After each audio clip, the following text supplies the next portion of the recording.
Mesiata Dishmaya, Masechet Zvachim, Daf Memvav, nous commençons à la deuxième ligne, Chutz Min Adam. Nous reprenons ce que nous avons vu dans la Mishnah. La Mishnah nous avait enseigné, Daf Memhe, Amudbet. C'était une suite de la Mishnah que nous avons vu plus haut concernant le Kometz et les Shiraim. Kometz, Ktoret, Levona, Daf Membet, Amudbet. Nous avons vu que dans les korbanot, il y a des matirim et il y a des nitarim. Les matirim, c'est le sang qui est matir. Lorsqu'on va asperger le sang, on pourra ensuite manger la viande, on pourra ensuite brûler les morceaux qu'on doit brûler sur le misbéach. Le sang est le matir. La viande a reçu un éter. Nitarim, elle a été permise, c'est-à-dire on a pu la manger grâce au sang. Le kometz, pour une offrande, pour une mincha, on apporte des farines. La farine, bien sûr, c'est mélangée avec de l'eau, de l'huile, comme nous verrons dans la Masechet Menachot.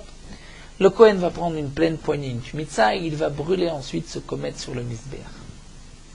Une fois qu'on aura brûlé le kometz sur le misbéach, les restes de la mincha seront donnés au Kohen. Le Kohen pourra manger les restes. La farine pourra en faire du pain, mais la manger comme bon lui semble.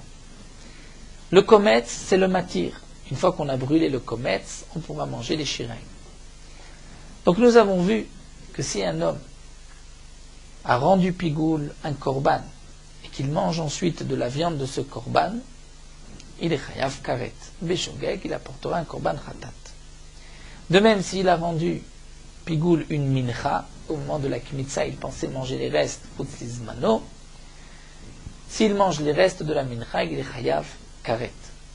Mais quel est le din s'il va consommer le kometz lui-même ou le sang lui-même? Le kometz lui-même, c'est le matir, mais il n'a pas l'huile de matir. Il n'y a rien qui est matir le kometz. C'est le kometz qui est matir les shiraim. Eh bien, nous avons appris d'un pasouk qu'à propos du din de pigoul, c'est seulement le pigoul nechal, l'interdiction, le karet de pigoul, c'est seulement sur une chose qui a eu un matir, mais pas sur le matir lui-même. Donc si on va manger le kometz, il n'y a pas de chiyuv karet. On mange les shiraim, les restes, il y a un chiyuv karet. Et nous avons vu dans la Mishnah que bien que sur le kometz, et donc le kometz, c'est en vérité même la ktoret, minchat nesachim, tout ce que nous avons vu d'af membet, amudbet, là où il n'y a pas d'autre matir, lorsque c'est le matir lui-même, il n'y a pas de pigoul. Mais la Mishnah, la Daf Memhe Amudbet, nous a enseigné que bien qu'il n'y a pas de pigoul sur le kometz, mais il y a notar, il y a tamé. C'est-à-dire que si on est impur et qu'on consomme le kometz, il y a un chiyuv karet. Si on a laissé le kometz jusqu'au lendemain et qu'on le consomme, notar, il y a un chiyuv karet. Et la Mishnah nous a dit à l'exception du sang. C'est-à-dire que le sang, c'est le matir, il n'y a pas de pigoul, mais il n'y a pas non plus de notar et de tamé. Ce n'est pas comme le kometz. D'où est-ce que nous savons que pour le sang est exclu et du pigoul, et du notar, et du tamé, du din de tamé, bien qu'il y a bien sûr un karet pour celui qui va consommer le sang, mais est-ce qu'il y a aussi un autre chiyuv, et donc Beshogeg, est-ce qu'il devrait apporter plusieurs korbanot? Ça c'est ce que la Gemara va nous apprendre là. Chutz min adam. Maintenant, d'où est-ce qu'on sait que sur le sang, il n'y a pas de din, de notar, de tamé, ni de pigoul. Donc pigoul, nous avons vu, parce qu'il n'a pas de matir, le sang, c'est lui le matir. Amar Oula marquera, Oula nous dit, puisque c'est marqué dans la Torah, Vani natativ lachem, c'est marqué que le sang, je vous l'ai donné, dit Akadosh Baruch Hu, à la misbeach lechaper al nafshotechem, c'est-à-dire pour que vous puissiez l'asperger sur le misbeach. Puisque c'est marqué lachem, chez lachem yeh. On apprend que le sang chez lachem est à vous. Debe Rabbi Shmuel Tana marquera lechaper. La Torah, dans ce passage, a dit les chaper anavshutchem, c'est-à-dire le sang est venu, les chaper, les kapara. Le sang est là pour apporter une kapara netativ, velo les meila. Et pas pour le din de meila. C'est-à-dire que si on profite du sang, il n'y a pas de meila. Donc voici un deuxième passouk à propos du sang. Rabbi Yochanan Amar Amarkrahu, ou lifne kapara kelachar kapara, macha kapara en bo meila, lifne kapara en bo meila. Nous dit ici Rabbi Yochanan, puisque dans la Torah c'est marqué ki Adam hu banefesh hu, c'est-à-dire lui le sang il est avant la kapara comme après la kapara. Et de la même manière qu'après la kapara, une fois qu'on a aspergé le sang, il n'y a plus de meïla. Donc même avant la kapara, il n'y a plus de meïla. Nous venons de voir donc ici 3 mots du pasouk que la Gemara nous a rapporté ici et qu'on est d'Oresh pour exclure le sang de meïla. Cet enseignement est rapporté, nous dit Rashi aussi dans Masechet Meïla. Meïla, c'est lorsqu'on profane, c'est-à-dire lorsqu'on profite de ce qui appartient au Beth Amikdash. C'est une profanation, on fait sortir ce qui est Kodesh à une utilisation profane, qui est notre utilisation personnelle. Donc il y a une profanation, il y a une Meïla. On doit ensuite rembourser ce qu'on a pris du Ekdesh, on doit apporter un Korban Hacham Meïla. Mais dans Masechet Meïla, c'est marqué que le sang, il n'y a pas de Meïla. Tu as profité du sang. Et on peut profiter du sang de différentes manières, c'est-à-dire comme engrais, autre chose. On a profité du sang, il n'y a pas de Meïla. Pourquoi? Le sang est exclu du din de Meïla. Parce que la Torah a dit le sang, lachem, c'est-à-dire lachem, ce sera pour vous. Ce qui t'appartient, il n'y a pas de Meïla. Ou encore, la Torah a dit les chaper, le sang je l'ai donné pour qu'il serve de kapara. Puisse asperger sur Mizbeach et recevoir une kapara de ton korban. Donc je déduis de là aussi qu'il n'y a pas de meïla. La Torah dit le sang, c'est les kaparas. Pourquoi la Torah précise le sang, je t'ai donné les kaparas? C'est pour dire qu'il n'y a pas de meïla. Ou encore, comme nous dit Rabbi Yochanan, le sang, avant la kapara, il est comme après la kapara. Et nous savons que pour tout korban, comme la Gemara va rapporter ici, une fois qu'on a terminé la mitzvah, il n'y a plus de meïla. Toute meïla, c'est avant d'avoir nasit mitzvato, d'avoir terminé la mitzvah, il y a une meïla. Une fois que nasé mitzvato, on a aspergé, le korban est terminé, il y a eu une kapara, il n'y a plus de meïla. Donc Rabbi Yochanan nous dit, puisque c'est marqué ou, on compare le ou d'avant la kapara, après la kapara. De la même manière qu'après la kapara, il n'y a plus de meïla, puisque ça y est, on a aspergé le sang. Même si le sang, on doit ensuite le verser sur le misbéar, mais il n'y a plus de meïla. Donc de même, avant la kapara, on apprend de ce passou pour le sang, il n'y a pas de meïla. C'est vrai qu'on se posera la question, mais alors pourquoi 3 psukim? La Gemara nous expliquera par la suite. Rachid nous rapporte que la Gemara nous dit qu'il y a un passou pour exclure le sang de notar, un passou pour exclure le sang de meïla, et un 3e passou pour exclure le sang de touma. Donc là, nous avons 3 psukim qui excluent, donc 3 avis.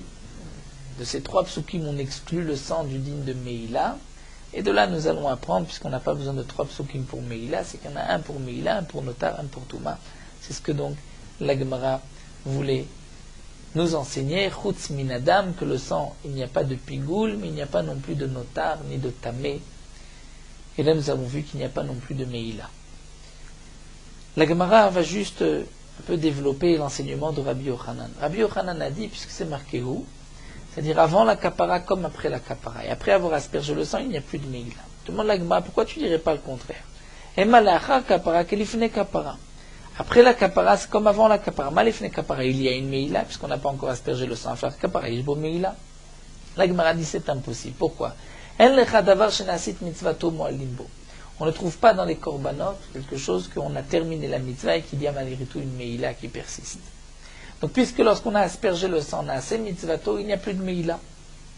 Ça c'est ce que nous sommes obligés de dire. Et donc grâce au roux qui nous dit que l'ifne kapara, comme après la kapara, je vais apprendre que même avant d'avoir aspergé le sang, il n'y a pas de meïla. La Gemara dit, vraiment, vélo, il n'y a rien que lorsqu'on a déjà fini la mitzvah, il n'y a plus de meïla. Ve'are trumat hadeshen. Prenons le cas de Trumat HaDeshen. C'est quoi Trumat HaDeshen? Au début de Parashat Tzav, la Torah nous dit que le Kohen doit prendre, donc tous les matins, le Kohen devait prendre Trumat HaDeshen. Il devait prélever, prendre un peu de cendre de la Maharacha, des corbanotes qui avaient brûlé toute la nuit. Et ensuite, le Kohen va déposer cette cendre à côté, on prendrait une pleine pelle, une petite pelle qui met dans le Beth Amikdash, et il va le poser à l'est de la rampe. C'est-à-dire, en descendant de la rampe, il va à l'est, c'est sur sa gauche. Et là-bas, il y avait un endroit où lorsqu'on déposait la cendre, c'était un miracle que la cendre était absorbée, était avalée. Et puisque c'est marqué Vesamo, que on le posera là-bas, Etzel Amizbeach, de là on apprend que la cendre doit rester là-bas, elle va être avalée par miracle dans la terre, mais on n'a pas le droit même après l'avoir posée d'en profiter. Pourtant, une fois qu'on a posé, on a accompli la mitzvah. Donc la Gemara nous dit Varet Trumat Hadeshen. Voici qu'on a accompli la mitzvah. Et pourtant la Torah nous dit Vesamo. Et de là j'apprends de ce nom plus Vesamo qui signifie tu le laisseras là-bas et tu ne pourras pas en profiter. Donc voici qu'il y a un cas où après la mitzvah, une fois que tu as posé, tu as fini la mitzvah, et pourtant il y a encore une meila. La Gemara va répondre, étant donné que Davé, Mishum Davé Trumat Hadeshen Bigne Keuna Shnek Tovi Bamaim Kecha, la Gemara va répondre normalement. Lorsque la mitzvah est terminée, il n'y a plus de meila. Mais il y a une exception à la règle. Trumat Hadeshen fait partie des exceptions. Pourquoi on va dire que Trumat Hadeshen est une exception? Pourquoi on n'apprendrait pas de Trumat Hadeshen pour les autres dînis? C'est parce qu'on retrouve aussi une autre exception, Bigde Keuna. À propos des habits du Kohen Gadol, lorsque le Kohen Gadol rentre le jour de Kippour dans le Kodesh HaKodashim avec ses habits blancs, c'est marqué que il enlèvera au Pachat et Bigde Abad Asher Lavash, Vehinicham Sham, il les posera là-bas. Et de là, de ce Sham, de ce là-bas, on apprend que Sham, il faudra les laisser, que le Kohen ne pourra pas les réutiliser. Et un autre Kohen, même un simple Kohen, ne pourra pas les utiliser. Et donc, puisque j'ai donc deux psukim, deux exceptions, Trumat Hadeshen et Bigde Keuna, où la Torah me dit dans ces deux cas-là, bien que tu as terminé la mitzvah, tu ne peux pas en profiter, il y a Meila. Donc c'est ce qu'on appelle Shnek Tovim Abaim Kecha, deux psukim qui viennent dire la même chose. Shnek Tovim Kecha, deux psukim viennent dire la même chose. On ne peut pas apprendre, élargir cet enseignement à d'autres cas, puisque la Torah a précisé ces deux endroits pour nous dire là et nulle part ailleurs. Le principe de Shnek Tovim Abaim Kecha est très simple. Si vraiment la Torah voulait que de cet endroit on puisse apprendre pour d'autres endroits, par le principe de Mamatzino, tu as vu ici pour Trumat Hadeshen, bien que la mitzvah s'est terminée, il y a Meila. Donc si vraiment la Torah voulait qu'on apprenne pour le reste de la Torah, pour d'autres dîners, que bien qu'on accomplit la mitzvah, il y a encore une Meila, la Torah n'avait pas besoin de nous enseigner une deuxième fois à propos de Bigde Keuna. Tu l'apprends de Trumat Hadeshen pour le reste de la Torah. Puisque la Torah précise pour Trumat Hadeshen et pour aussi Bigde Keuna, c'est que la Torah veut nous dire c'est seulement à ces deux endroits uniquement et nulle part ailleurs. Et donc c'est pour cela que ailleurs, je vais dire, une fois que la mitzvah est terminée, il n'y a plus de Meila. La Gemara continue, Anichal et Rabbana. Cette réponse que Trumat Hadeshen Bigde Keuna sont deux exceptions pour nous dire que bien qu'on a fini la mitzvah, il n'y a plus de Meila. C'est bien d'après les Chachamim, d'Amri Vinicham Sham. Les Chachamim ont dit à propos des habits du Kohen Gadol, lorsque la Torah dit Vinicham Sham, il les posera là-bas, mais la Metchtonim Gniza, il faut les enterrer, et personne ne pourra les utiliser. Et donc il y a une Meila. Elle a les Rabbi Dosa, Damamuter, Eten, les Kohen Ediot, Bilvat Shishtamish Bem, Yomak Purim Acher. Rabbi Dosa lui explique que Vinicham Sham signifie tu ne pourras pas les réutiliser pour un autre Yom Kippour. Mais bien sûr qu'un simple Kohen, puisque c'est les mêmes habits, le simple Kohen Ediot pourra prendre ses habits et les utiliser tout au long de l'année. Donc d'après Rabbi Dosa, le din de Bigde Keuna n'est pas une exception. Il n'y a pas de Meila une fois que on a terminé la mitzvah. Donc Maïk Alimbar. Alors Gemara va répondre, j'ai une autre exception. On a aussi la Egla Arufa. Dans la Egla Arufa, c'est marqué que les Ziknei Haïr donc vont poser leurs mains sur la Egla Arufa et ensuite on va prendre la Egla Arufa et on va lui briser la nuque. Et c'est marqué Ve'arfu Sham et ta Egla Arufa Banachal. Et là on apprend Sham, c'est-à-dire Sham et Kvurata. Là-bas on devra l'enterrer. Donc bien qu'une fois qu'on lui a brisé la nuque, on a terminé la mitzvah, malgré tout la Torah dit on ne pourra pas en profiter. Donc j'ai Trumat Hadeshen Egla Arufa Shnek Tvem Kechad, Chot Shnek Tvem Kechad en Melamdim. Donc c'est deux exceptions, mais sur le reste de la Torah, une fois que j'ai fini la mitzvah, je ne pourrai plus, je n'ai plus de Meïla. Hanicha le mandam melamdim dit la Gemara, une autre question. Malgré tout, cette réponse est valable seulement d'après celui qui pense lorsque j'ai deux psukim qui viennent dire la même chose, je ne peux pas apprendre sur le reste de la Torah. Elle a le mandama melamdim, mais nous avons un mandama qui pense que même lorsque j'ai deux psukim, je peux apprendre pour le reste de la Torah, sauf si j'ai trois psukim. Alors, Maïkale Mimar, qu'est-ce qu'on va répondre? Et la Gemara répond très miouté ktivé. C'est-à-dire que, à propos de la Egla Rufa et de Trumat Hadeshem, c'est pas seulement deux psukim, c'est un miout, c'est des mots en plus, et la Torah vient préciser ici et pas ailleurs. Quels sont les deux mioutim? Puisque c'est marqué Ktiv Ha'arufa. À la Egla Ha'arufa. Ha'arufa avec un He qui vient dire seulement pour la Egla Arufa, mais pas pour d'autres cas. C'est-à-dire que seulement pour la Egla Arufa, même lorsque tu as terminé la mitzvah, tu ne pourras pas en profiter. Mais ailleurs, tu pourras. Ratam Ktiv, et à propos de Trumat Hadeshem, c'est marqué Vesamo Etzel Amizbeach, donc le Vesamo, c'est-à-dire on le placera, lui, et pas un autre, pour nous enseigner que seulement la Trumat Hadeshem, même qu'on a terminé la mitzvah, il reste Meïla, mais ailleurs il n'y a plus de Meïla. Donc tout ceci était pour expliquer Rabbi Yochanan. Rabbi Yochanan a dit, puisque pour le sang c'est marqué Hu, donc Hu c'est avant la kapara comme après la kapara. De la manière qu'après la kapara, une fois qu'on a aspergé le sang, on a cette mitzvato, il n'y a plus de Meïla. Donc avant aussi, il n'y a plus de Meïla. Adam Hu banefesh le Hu c'est be'avayato. Comme il est maintenant, il restera après. Il aura le même din avant et après.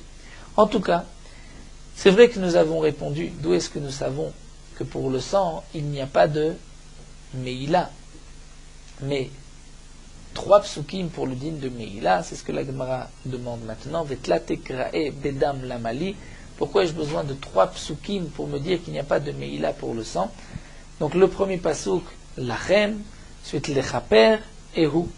La Gemara répond, en vérité j'ai trois psukim, les maouté Meïla, minotar ou mitum'a.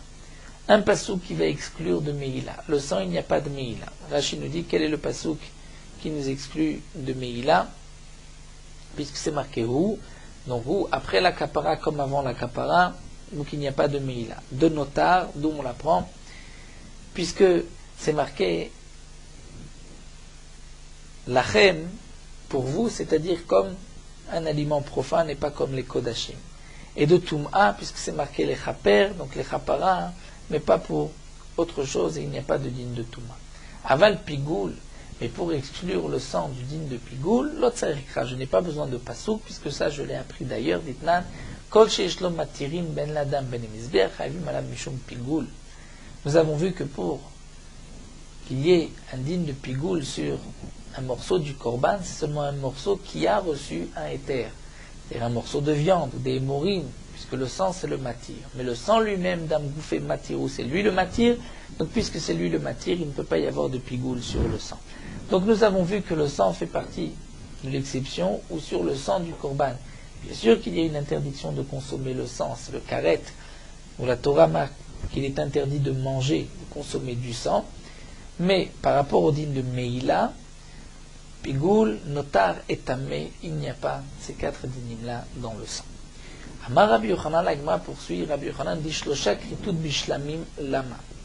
À trois reprises, la Torah marque, pour le korban shlamim, si un homme est impur et mange un morceau de korban shlamim, il est chayav karet. Demande Rabbi Yochanan, pourquoi la Torah a-t-elle besoin de préciser trois fois à propos du korban shlamim, que si un homme impur a mangé du korban shlamim, il est chayav karet. Rashi nous rapporte les psukim. La Gemara donc poursuit, pourquoi ces trois psukim? Le premier, Arat Leklal, et le deuxième, Liprat. C'est-à-dire que le premier pasuk que nous rapporte Rashi, est mort alehem le dorotechem, c'est marqué, toute personne qui va manger est la kodashim. La Torah parle de tous les kodashim. Tous les kodashim, si un homme impur les mange, il est chayav karet. Ensuite, la Torah dit Vanefesh Shral Basa, Mizevach Hashelamim. Il y a karet. Donc au début, la Torah dit Kol HaKodashim, et ensuite Zevach Shlamim. Pour nous enseigner, Achat Leklal Vachat Liprat. C'est-à-dire, nous explique Rashi, nous avons un principe. Lorsque Davar Shaya Bichla. Le Korban Shlamim fait partie de Kol HaKodashim. Donc si la Torah dit que pour tous les Kodashim, lorsqu'un homme impur mange des Chayav Karet, pourquoi la Torah continue et précise et le Shlamim aussi, les Chayav Karet. Shlamim fait partie de Kodashim. Mais en vérité, c'est pour nous dire, Yatsa minakla l'elamed, c'est pour nous apprendre, mais lo l'elamed alatzmo yatsa, l'elamed alaklal kulu yatsa. Puisque c'est marqué Shlamim, c'est pour nous enseigner sur le klal tout entier. Pour nous enseigner que de la même manière que Shlamim a cette particularité que c'est Koche Mizbeach, donc je dirais Koche Mizbeach, c'est-à-dire un korban qui doit être sacrifié sur le Mizbeach. Donc si un homme impur a mangé Koche Mizbeach, il est Chayav Karet. Mais s'il mangera ce qui n'est pas Koche Mizbeach, ça m'appartient au Beth Amikdash, il n'y a pas de Chiyuv Karet, bien qu'il est impur. Ve'achat est le troisième Karet qui est marqué à propos de Shlamim pour nous dire Dvarim Shenan Nechalim. C'est-à-dire même ce qui ne se mange pas, comme du bois ou de la levona, un homme a offert du bois pour le brûler sur le Mizbeach ou de la levona, ça ne se mange pas, mais si on les consomme en état d'impureté, il y a un Chiyuv Karet. Demande l'Agma vers Rabbi Shimon d'Amar Dvarim Shenan Nechalim Nechalim Mishum Tuma. Alors là, tout y est maï. Demande l'Agma, mais d'après Rabbi Shimon, qui pense que ce qui ne se mange pas, il n'y a pas de Chiyuv Tum'a. Donc Etzim ou Levona, ça ne se mange pas. Si on les mange, Betum'a, il n'y a pas de Tum'a. Il n'y a pas de Chiyuv Karet. Donc pourquoi la Torah précise ce troisième Karet à propos de Shlamim? Qu'est-ce que cela vient inclure? Les Itouye Chataot Apnimiyot. Il faut inclure le din Chatat Apnimi. C'est quoi Chatat Apnimi? C'est un korban Chatat dont on va asperger le sang à l'intérieur du Echal. Et bien là, la Torah vient dire attention, si tu manges la viande de cette bête, alors que tu es impur, tu es Chayav Karet. Sal Kadata Ramina, j'aurais pu dire, oui, j'aurais pu croire, oui, il va amar Rabbi Shimon, puisque Rabbi Shimon a dit, Kol Shino Mizbach Chitzon Shlem Chayavim Alem Mishum Pigoul, nous savons que Rabbi Shimon, nous avons vu plus haut, pense qu'il n'y a pas de din de Pigoul dans les Chataot Apnimiot. Puisque pour Rabbi Shimon, le Pigoul, c'est seulement ce qui ressemble au Shlamim, c'est-à-dire dont on asperge le sang sur le Mizbeach extérieur. Et si on asperge le sang à l'intérieur du Echal, il n'y a pas de Pigoul. Donc j'aurais pu croire qu'il n'y a pas non plus de Tum'a. Shum Tum'a Namel Chayav, donc Kamash Malan.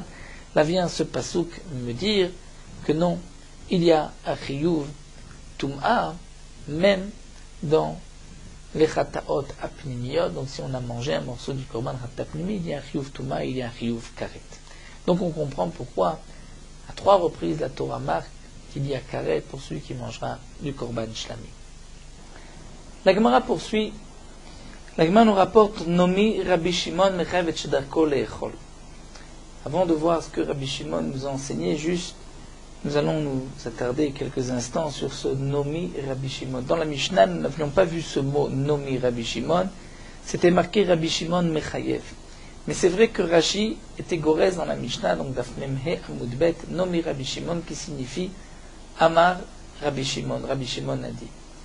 Et Rashi nous rapporte que Rabbi Meshulam Bar Kilonimus Gaon, au moment de sa mort, a été Magia a donc insisté qu'il fallait marquer ici Nomi Rabbi Shimon et que Nomi signifie Amar. Et il y a un Tosfot dans Masechet Menachot, Daf Kuftet, où Tosfot explique que Rabbi Meshulam Bar Kilonimus Gaon, au moment de sa mort, a rectifié 3 points à 3 endroits différents dans la Gemara, et comme explique la Tosfot, comme si c'était une nevoua, comme une prophétie, donc il fallait dire ici entre autres Nomi Rabbi Shimon. Donc nous avons vu dans la Mishnah que Rabbi Shimon nous dit Mechayev et Shedarko Le'echol, c'est-à-dire qu'il y a une machloket entre Tanakama et Rabbi Shimon concernant le din de Davar Shedarko Le'echol et de Davar She'en Darko Le'echol. C'est-à-dire que Davar She'en Darko Le'echol, ce qui ne se mange pas, comme le bois, Etzim et Levona, la Levona et la Ktoret, pour Rabbi Shimon, il n'y a pas de Chiyuv Mishum Tum'a, en état d'impureté. Alors que pour Tanakama, bien qu'il n'y avait pas de din de Pigoul, mais il y avait Tum'a. Donc Rabbi Shimon et Chachamim sont en machloket. Est-ce que sur Etzim, Levona, Ktoret qui ne se mangent pas, est-ce qu'il y a un Isur Mishum Tum'a? La Gemara va nous expliquer ici de quel Tum'a il s'agit. Est-ce qu'il s'agit du Tum'a de l'homme qui va manger cette Levona, cette Ktoret, ce bois, ou il s'agit du bois, de la lévona ou de la ktoret qui sont impurs et que l'homme va manger.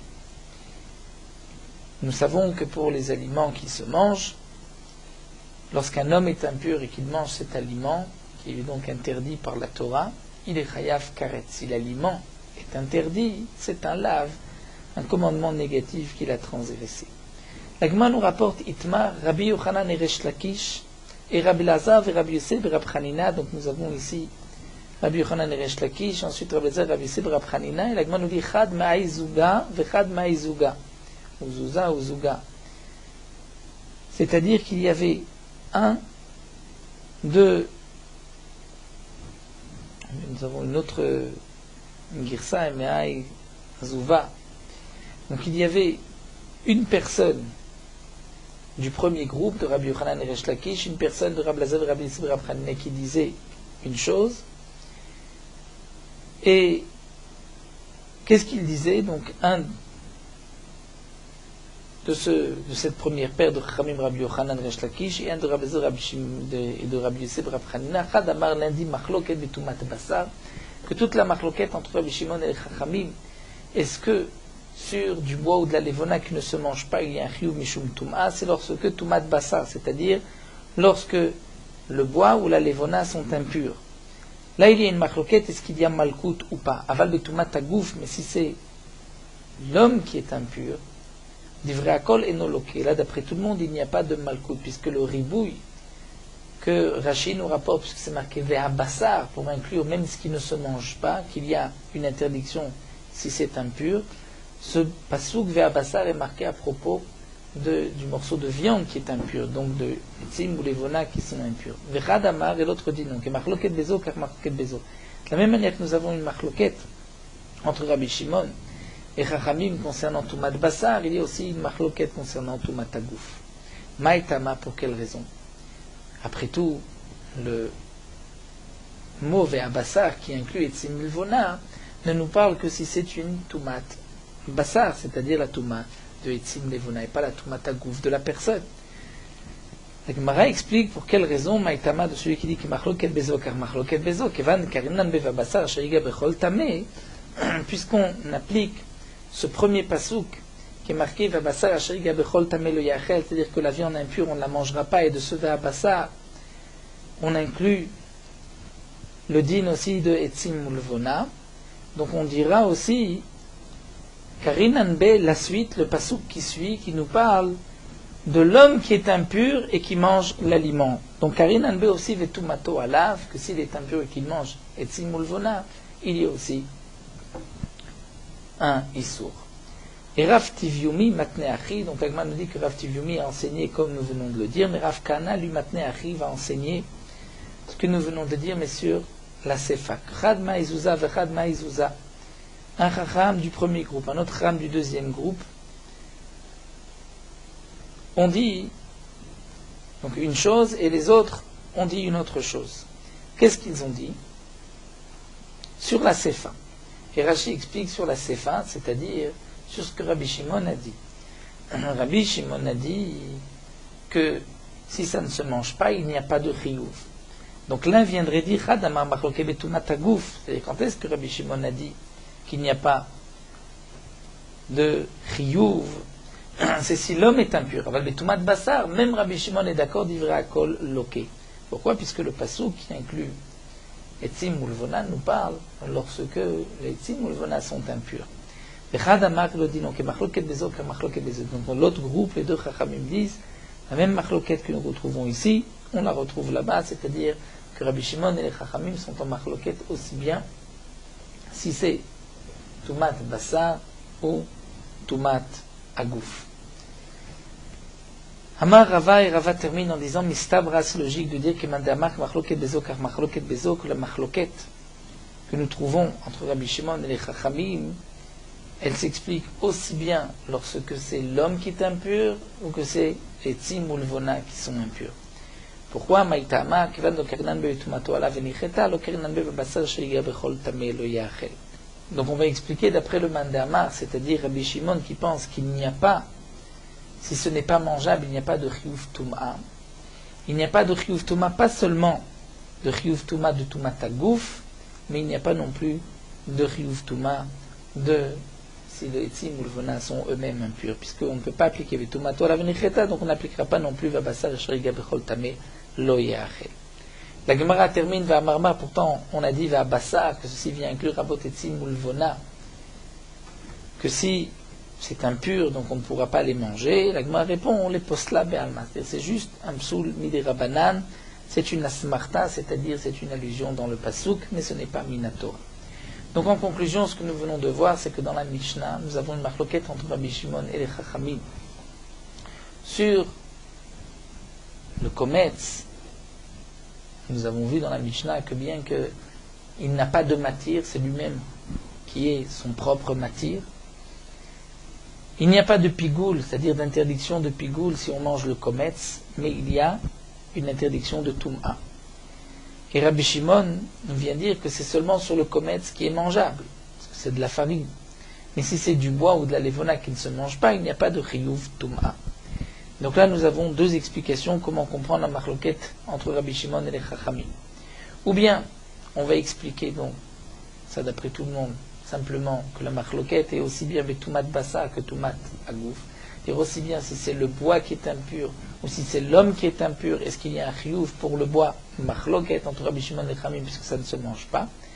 Ou bien, nous allons dire que la marloquette c'est seulement dans un cas. Et là, dans quel cas nous avons une marloquette entre deux lashonot. D'après le premier lashon, leur marloquette c'est betumat bassar. C'est-à-dire que si il y a une impureté sur le bois, est-ce que dans ce cas-là, ou sur la levona, est-ce qu'il y a une interdiction de tum'a ou pas? D'après Rabbi Shimon, non. D'après les Chachamim, oui. Et d'après la deuxième version que nous avons vue, toute la marloquette est seulement betumat agouf. Au contraire, betumat bassa, d'après tout le monde, il y a malkout. Alors d'après la première opinion, c'est betumat massar. Et Toumat Agouf, c'est sûr qu'il n'y a pas de malkout. Donc, plusieurs manières nous avons vu d'expliquer la marloquette entre Rabbi Shimon et les Chachamim.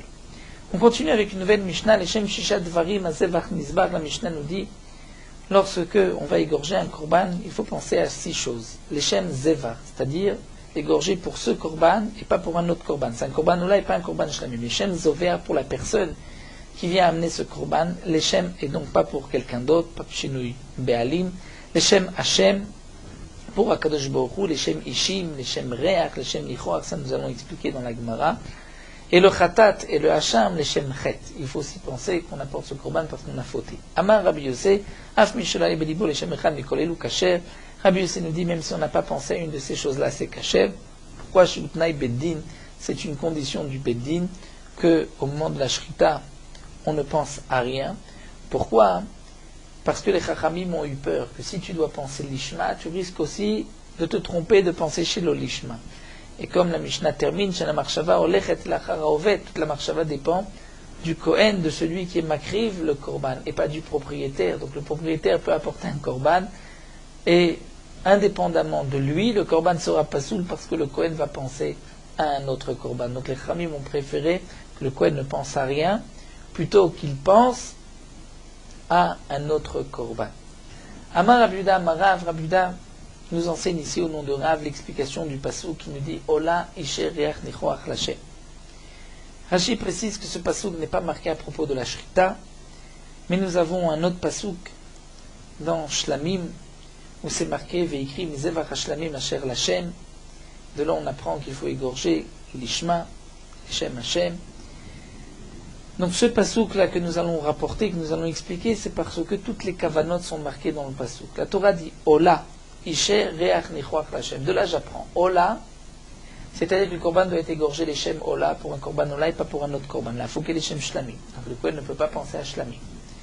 Dès lors où là le korban, il ne faut pas penser à une telle marshava. Donc Ola, Ishe. Que signifie Ishe? C'est-à-dire Ishim, les Shem Ishim, penser au feu. Que signifie penser au feu? La fouke kebaba de l'eau. C'est-à-dire on vient sur le cas où le Kohen pense brûler ce korban pour en faire du charbon. Où là le korban, donc ce n'est pas la kavana voulue. Reach, c'est marqué dans la Torah, pour dire Leshem Reach. Pour, Yachol, apporter une bonne odeur. La Fouquet, on vient exclure le cas de Evarim Shetzlan Ve'elan Delo. Que si on a d'abord fait griller les membres en dehors de la maracha et ensuite on les a montés sur la maracha pour les brûler, là ça ne s'appelle pas le Reach. D'Amar Rabuda Amarav, comme Rabuda dit au nom de Rav, Evarim Shetzlan Ve'elan En Baem Mishum Reach. Les membres qu'on a déjà grillés avant de les monter, ensuite on les a montés, il n'y a pas donc de Reach. Ça ne s'appelle pas le Reach, la bonne odeur cachée matin. Ensuite, c'est marqué dans le pasuk Nichoach, Reach Nichoach, c'est-à-dire le Shem Anachat Ruach. C'est-à-dire pour Nachat Ruach, c'est-à-dire faire plaisir à Kadosh Baruch Hu qui a demandé et ainsi on a accompli sa volonté. Et la Shem, pour dire le Shem Mishamar Vayeolam, donc on égorge le Korban pour Kadosh Baruch Hu qui a dit et le monde a été créé. Amar Rabbi Yehuda Amarav, Rabbi Yehuda dit au nom de Rav, Chatat Shechata Leshem Ola Psula. Un korban Chatat qu'on a égorgé en pensant à un korban Ola, le korban n'est pas soul comme nous l'avons vu au début de la Masechet. Mais Leshem Choulin, si on a pensé à une autre bête, mais qui est profane, qui n'est pas korban Chatat, à une autre bête, là c'est kasher. Amar Rab Lazar Maïta Madirav, qui est la raison de Rav, et comme nous l'avons vu au début de la Masechet, le pasuk qui est rapporté, Velo Yichalelu et Kodshe Bnei Israël. C'est-à-dire qu'il ne faut pas profaner les Kodshe Bnei Israël. De là, on apprend Kadashim, Mechalim Kodshim. Ce sont les Kadashim qui peuvent rendre, Mechulal, rendre Pasoul un Kodesh. C'est-à-dire que si j'ai un Korban Khatat et je pense à un autre Korban, je rends Pasoul le premier. Ven Chulim, Mechalim Kodshim. Mais si c'est Chulin, et si je pense à une bête profane, là, je ne rendrai pas Pasoul le Korban. Mais Tiv Rabba objecte, c'est marqué à Rabbi Yossi, Af Mishelo Aya Bedibo Leshem Echad Mikolel ou Kasher. Chez Utnaï Bedin, Rabbi Yossi dit, même si on n'a pensé à rien du tout, c'est kasher, puisque c'est une condition du Bedin, Utnaï Bedin, de ne penser à rien. Donc la Gemara nous dit, Tama, Shelo Yabeli Boklal. Donc toute la raison pourquoi c'est kasher, parce qu'il ne pense à rien. Mais Haya Belibo, je peux déduire de cette Mishnah que s'il avait dans sa pensée, ne serait-ce que les Shem Choulin, pensé à une autre bête, le Korban aurait été pas soul, même si ce n'est pas un Korban. Donc c'est contraire à ce que nous a dit ici Rabbi Yehuda au nom de Rav. Amarle Abaye, il dit non. Dilma aloya klal kasher umeratze. Le diouk que tu peux faire est le suivant. Rabbi Yossi vient nous dire, si le Kohen ne pense à rien, c'est kasher. C'est-à-dire c'est kasher et même meratze, le Korban a été agréé. Ah, ya belibo leshem choulin, mais s'il a pensé leshem choulin à une bête profane qui n'est pas kodesh, là c'est kasher, mais en meratze, le Korban n'a pas été agréé, il doit porter un autre Korban. Et nous avons trois dargot.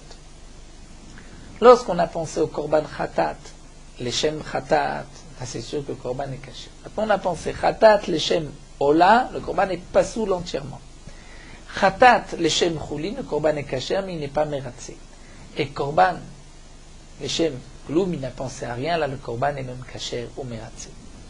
Amar Rab Lazar nous dit Khatat, Shachata, leshem Choulin, kshera, mishum Choulin, psula. Rab Lazar vient nous enseigner que si le Kohen a égorgé un Korban Khatat, en pensant que c'est une bête choulin profane. Il sait que c'est un korban khatat, mais il dit j'égorge comme si c'était une bête profane. Bien kshera, le korban est kasher, comme nous l'avons vu, puisque le choulin n'est pas mechalel kodashi. Mais mishum choulin, si le Kohen s'est trompé, il ne savait pas qu'il avait devant lui un korban khatat, il pensait qu'il avait une bête choulin. Il pensait qu'il faisait juste une shritat choulin pour pouvoir manger la bête, mais pas une shrita de korban. Et bien là, le korban n'est pas soul. Pourquoi? Comme Shmuel a posé la question, Ravuna minaim le mitasek bekodashim shu pasoul. D'où est-ce qu'on sait que celui qui est mitasek? Mitasek, c'est celui qui égorge un korban, mais il ne sait pas que c'est un korban. Il pense qu'il égorge une bête profane, qui fait la shrita d'une bête pour la manger. D'où est-ce qu'on sait que c'est pasoul? Chez Neymar, c'est marqué v'shachat et ben abakar lifne Hashem. Il faut égorger la bête devant Hashem. De là, on apprend achete shrita leshem ben abakar. Shachat et ben abakar, c'est-à-dire il faut égorger la bête en pensant que c'est ben abakar, que c'est un korban. Marley. Donc ça c'est ce que Ravuna a répondu à Shmuel, mais Shmuel lui a dit Zo biyadenu, oui, ça je le savais déjà. La question que je me pose c'est la kev minaim, d'où est-ce qu'on sait que si tu pensais que ce n'était pas un korban, que tu as égorgé, que le korban n'est pas soul. Alors là Ravuna a répondu à Marley, puisque c'est marqué l'irtzonchem tisbachu, c'est-à-dire les dartechem zeviru. Lorsque vous allez égorger, vous devez penser à ce que vous faites. Si vous ne pensez pas, vous êtes mitasek, là le korban n'est pas soul. Donc nous avons vu là un autre din, le din de mitasek dans les korbanot, c'est-à-dire un homme égorge un korban, mais il ne pense pas qu'il est en train d'égorger un korban. il pense qu'il égorge une bête rouline, le korban est pas souillé. Nous allons nous arrêter ici. Nous terminons sur Merot Halacha Daf Memvav.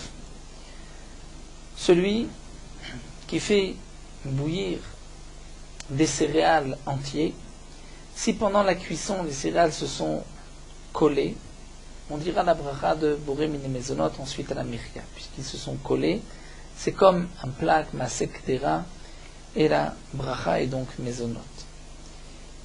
Des céréales dont on a enlevé la petite écorce, et que lorsqu'on a enlevé l'écorce, une partie du grain lui-même est tombée, il a été enlevé avec cette écorce. Lorsqu'on va faire cuire ces céréales, si on dit Boré Mine Mezonot, on ne doit pas s'opposer, venir dire à celui qui fait cette bracha, lui dire tu te trompes, puisque même si les céréales ne se sont pas écrasées pendant la cuisson, étant donné qu'au moment où on a enlevé l'écorce, une partie de cette céréale est aussi partie avec l'écorce, donc c'est comme il y a des céréales qui ne sont pas entiers, qui ont été coupés en 2 ou en 3, où on pourra dire Boré Mine Mezonot, et ensuite à la Mirya, même dans le cas où les céréales ne se sont pas écrasées pendant la cuisson. Donc si quelqu'un dit la bracha de Boré Mine Mezonot, on ne dira rien, bien que les Khatrila, ce n'est pas la bracha appropriée, on devrait dire Boré Peri Adama, étant donné que les céréales ne se sont pas écrasées, n'ont pas collé pendant la cuisson.